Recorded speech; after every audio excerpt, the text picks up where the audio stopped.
यह ज़्यादा पुरानी कहानी नहीं है। एक दिन एक लड़का जो कि एक कंपनी में काम किया करता था, उसे किसी भी भूत प्रेत पर भरोसा नहीं था। वह भूत प्रेत को बस दिमाग का भ्रम समझता था। एक दिन उसके कंपनी में कुछ काम बढ़ गया था, जिसके कारण उसे घर वापस आने में देर हो गया। वह अपने ऑफिस से देर रात को निकला। वह अपने बाइक से था। कुछ दूर चलने के बाद उसका बाइक खराब हो गया। अब वह अपनी बाइक को पैदल ही लेकर चल दिया। कुछ दूर के बाद उसे एक बस स्टॉप दिखा। वह कुछ देर वहाँ रुक गया। उसके पास एक साधु आकर बैठ गया। साधु अपने पास एक बीड़ी रखा हुआ था। वह अजीब तरीके से उसे पी रहा था। उस लड़के की एक आदत थी कि वह किसी से भी बात करना शुरू कर देता था। वह इस साधु से भी बात करने लगा। बात ही बात में इस लड़के ने कहा, बाबा, मैं किसी भी भूत प्रेत को नहीं मानता हूँ, बस सब झूठी बातें हैं।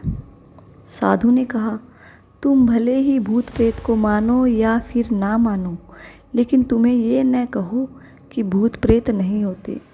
यह सब कुछ होते हैं। इस पर उस लड़के को थोड़ी हंसी आ गई। उसने कहा, भूत होते हैं तो क्यों हमें नहीं दिखते हैं? क्या आप मुझे अभी कोई भूत दिखा सकते हैं?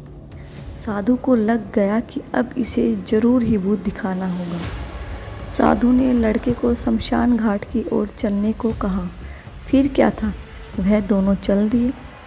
रास्ते में उस लड़के को थोड़ा डर लगने लगा, फिर भी वह अपने डर को कम करके आगे बढ़ते जा रहा था। कुछ देर के बाद वह शमशान घाट पहुंच गए। शमशान घाट में अभी कुछ लाशें जल रही थी। साधु ने उसको एक ऐसे स्थान पर बैठाया जहाँ कुछ समय पहले ही एक लाश जली थी। साधु ने जमीन में एक लोहे की कील गाड़ दिया।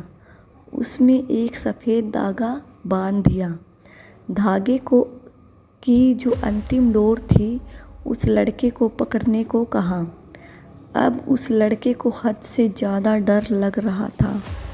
उसकी सांसें तेज हो रही थी। इसके साथ ही उसके हाथ पैर भी काँप रहे थे। फिर भी उसने धागे को पकड़ लिया। साधु ने कुछ पतासे को चारों जगह पर रख दिया। सारे पतासे उस धागे के पास एक ही लाइन में रखे हुए थे। उसके बाद साधु ने लड़के को सावधान किया, अभी कुछ आत्मा इसको खाने को आएंगी।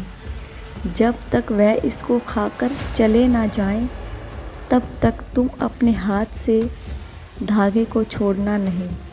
यदि तुम ऐसा करते हो तो तुम्हें नुकसान हो सकता है। फिर साधु ने मंत्र पढ़ना शुरू कर दिया। कुछ मंत्र पढ़ने के बाद साधु ने उस लड़के को आँख बंद करने को कहा।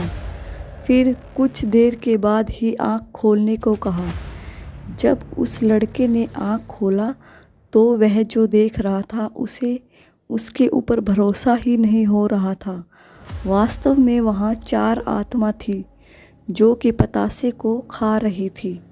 लेकिन जब उसने यह देखा कि उसके पड़ोस में रहने वाले व्यक्ति की आत्मा भी वहाँ है, जो कि कुछ दिन पहले ही मर गए थे, तो उसके हाथ से धागा छूट गया। अब वहाँ पर वह साधु भी नहीं था। अब लड़का तेजी से शमशान घाट से अपने घर की ओर भागने लगा। जब वह अपने घर की ओर जा रहा था तो उसे पीछे से कोई उसका नाम लेकर बुला रहा था। उसको पीछे से कई तरह की आवाज़ आ रही थी। उस लड़के ने पीछे मुड़कर नहीं देखा। अपने घर जाने के बाद उसने यह सब कुछ अपने माता पिता को बताया। फिर वह अपने कमरे में जाकर सो गया और अगले दिन उसकी आँख उसी शमशान घाट में खुली, उसी स्थान पर जहाँ पर उसने आत्मा को देखा हुआ था। इसके बाद वह दिमागी तौर पर बीमार रहने लगा।